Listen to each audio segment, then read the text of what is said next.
Welcome to Modern Management of the Older Adult, brought to you by the Institute of Clinical Excellence.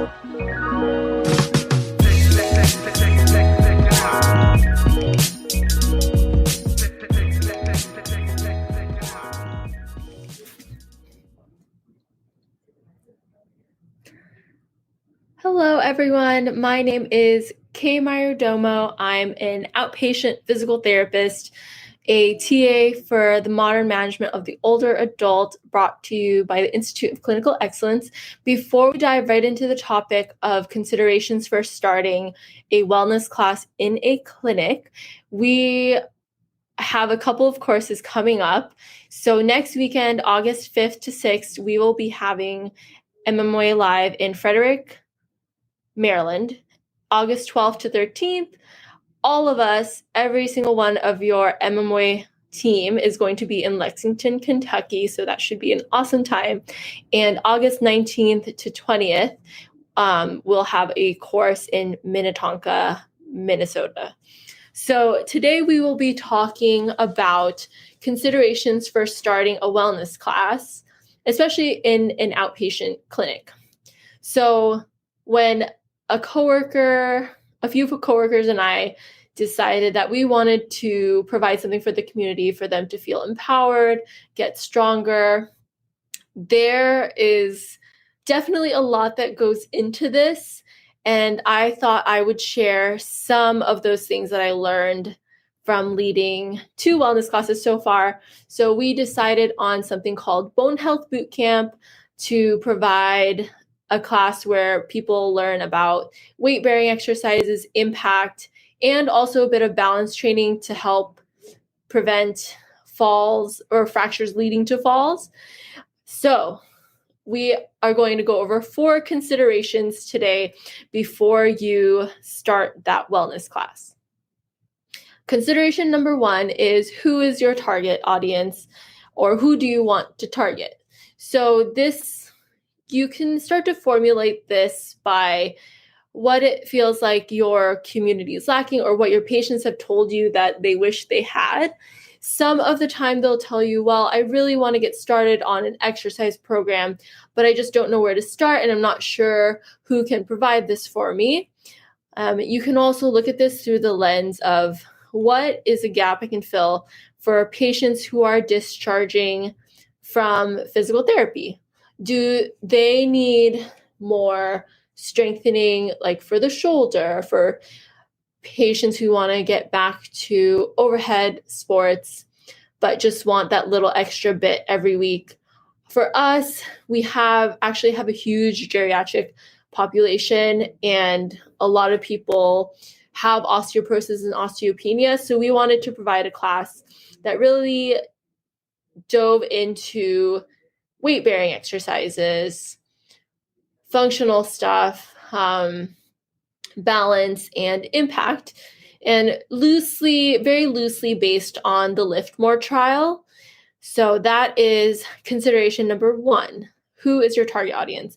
Do you want people who need something to get back into the gym, or providing some education around what is safe for them? So there are a lot of things to consider with who your audience is, or it could just be a balance class.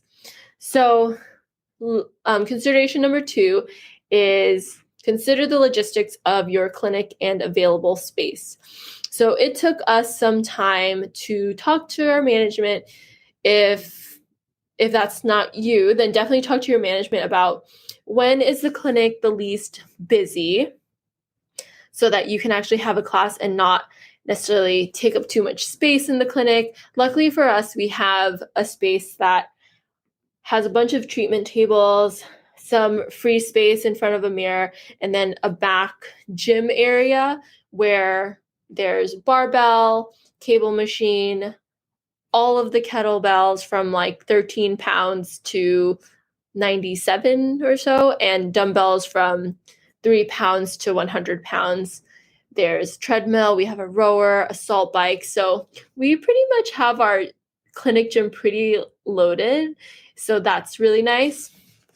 So you want to ask your management, what is the available space, or when is the best time that I can have this class? It also has to be feasible in terms of, does the amount of participants that you want to have in your class feasible for pretty much taking up an hour or 45 minutes worth of your time in the day? Like, let's say to be profitable or whatever, it's, let's just say $100, but your class is, let's say you had 4 people and it's $10 a class, just saying. So that would be below that $100 threshold. So the feasibility of that is not that great. So it really has to make sense in terms of finances as well. So how much do you need to charge per person, per class, for it to be profitable for the clinic, where it can take time away from your patient care and still benefit your community, but also benefit the clinic and yourself? We're still in logistics, so how would you track payments, or how would you get payments for your class? Is there a system that you already use? Can you do it through your EMR? We have MindBody for like an online wellness program that we have, and we use that for a few other things. So we just use MindBody for our payments and how we track our attendance for the Bone Health Bootcamp, and deciding on, are you going to have your wellness class as a package, or is it going to be drop-in? We decided that we wanted it to be a package. So we chose 8 weeks, an 8-week program for 16 sessions, so twice a week, so that we could really get the participants who wanted to participate in a structured program. That way we could progress them from just teaching them different movements and really getting them comfortable with it, and then starting to load up and like challenge them. Because the first week or two we focused on just teaching different movement patterns, educating about Wolff's Law, and then we really started to ramp up the intensity. So that gave a little buffer of making patients feel really confident in the beginning, and then making that more intense to the stimulus that we wanted, where we were really weight bearing, we were really getting into like 70 to 80 something % of their 1 rep max. We were starting to introduce impact exercises and also some balance exercises as well. So again, number 2, logistics of the clinic and space. What is feasible in terms of space and the amount of participants? How much do you need to charge per person, per class, for it to be feasible? And definitely make sure you consider how you track payments, how you get attendance, and whether you're doing package or drop-in payments. So our third consideration is consider how you would market. In our early stages of planning Bone Health Bootcamp, it pretty much started as just a workshop. We did a workshop called Breaking Myths, Not Bones, and it was an osteoporosis workshop where we educated people about the diagnosis, what they could do about it, what was in their control that wasn't just medication, and encouraging them to utilize exercise to help them with balance and also loading. And during that workshop, we gave a short little sample workout, very ice physio-esque, where we do a workout at the end, scale it to each individual's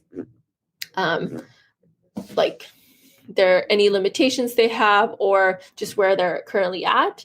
And at the end, we gave them a feedback form to ask them how to improve what we did, but also really to gauge interest on if anyone wanted a workout class, like a wellness class, and what times of days work best for them, the dates, what interest. So if you put out a workshop that gets really good traction, then you already have a list of people who are interested in a class.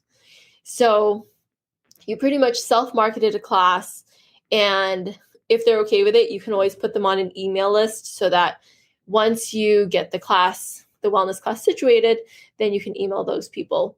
If you already have a big network of patients, or you guys have something that you can do an email blast to everyone that's ever been a patient, you could utilize that to market as well. My coworkers were really, really great because anytime they had a patient who had osteoporosis or osteopenia, or were just really interested on how they can prevent those two things, they would send them to me with all the info, or I would put them on my email list so that anytime we did an osteoporosis workshop or started a new wellness class, we would have people to send it out to who were already interested. So our last consideration for starting a wellness class is, how will you program? So I would definitely ask yourself, if you have the knowledge base and just know how to program exercises for people at different levels, because sometimes you'll create a class and each exercise might not work for somebody who doesn't have full range of motion in their hips because they had a total hip, or they might not have full shoulder motion or can't get the bar on their back to do a back rack squat. So there are a lot of different considerations in terms of this. So when you're creating a program for each day, definitely make sure that you're considering, how can I scale this to each individual's limitations and their just where they are. So it's really key that you have those modifications set, because I think it really does help people recognize that, okay, even though I have this issue, it doesn't mean I can't do this exercise. Like, there's a way to change it. If my ankle is flared up, I can still do it because Kay knows how to modify it to my limitations. So I think the two things that really helped me in the programming aspect were taking the CrossFit Level 1 for Healthcare Providers course. It actually isn't too different from the regular, but perk of it is you get CEUs for it. And I think it was a really good space to learn about CrossFit methodology, but also learning how to coach someone else. So on day 2, we took our fellow colleagues in the class through a workout, and we had to coach them through it.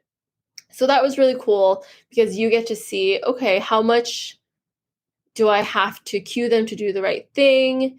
And you can really start to gauge, can I do this in a class format? Because there's a lot that goes into coaching for a class, and it's something I learned with also TAing for MMA, where you really have to speak loud enough, which I'm still working on, and also really have the engagement of the class the whole time.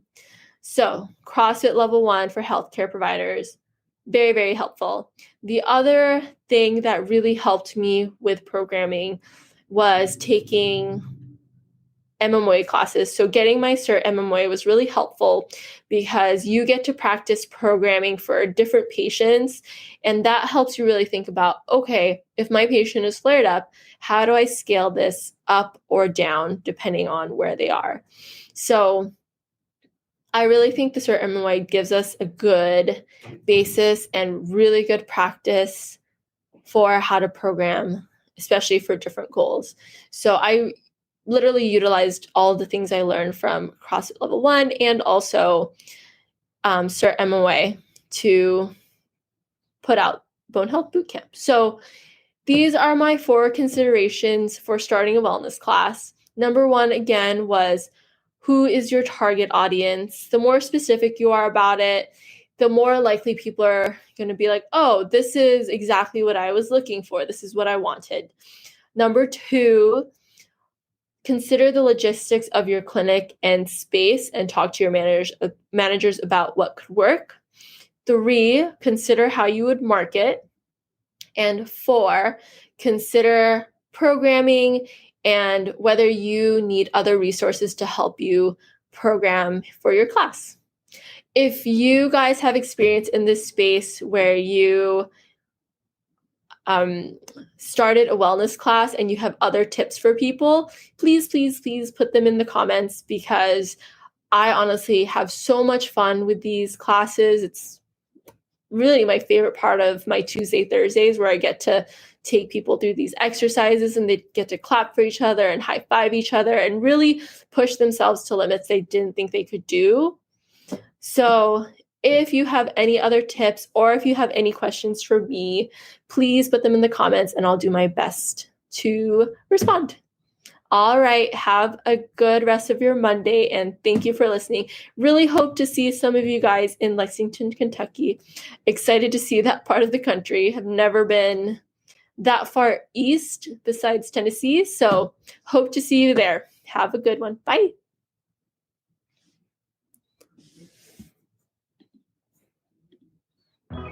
Thank you for listening to the MMOA podcast.